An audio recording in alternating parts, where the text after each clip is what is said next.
কি বলছো? তোমাকে তাড়িয়ে দিয়েছে? থানার ওসিকে দিবানিদ্রা দিচ্ছে?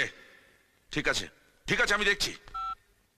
হরিপদ, হরিপদ, জয়বাবু, থানার ওসিকে এক্ষুনি খবর নিতে বলো। কলোনি থেকে আলম সাহেবকে তাড়িয়ে দিয়েছে। কে তাড়ালো? কার এত সাহস? হ্যাঁ, অবিনাশ বাবু, তুফানের সম্পর্কে সমস্ত ইনফরমেশন জোগাড় করে ফেলেছি। ফোনে সব কথা বলা যাবে না। আমি আজ সন্ধ্যাবেলায় আপনার বাড়িতে আসছি। শুধু এটুকু জেনে রাখুন, লোকটাকে খতরনাক বললেও খুব কম বলা হয়।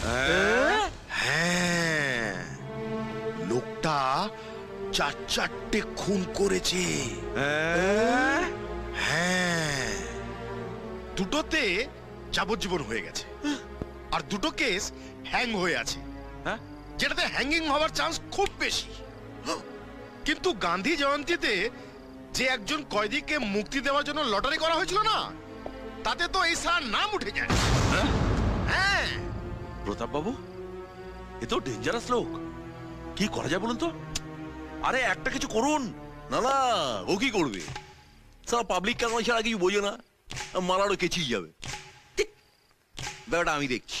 তুমি আবার কি দেখবে?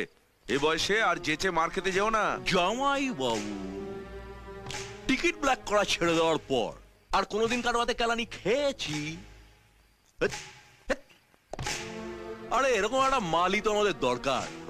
একটু ঘেঁটে দেখি, যদি দেখি বডির ওপর অন্য কোনো দলের স্ট্যাম্প পড়েনি, তাহলে আমাদের ঠাপ্পা মেরে দেবো।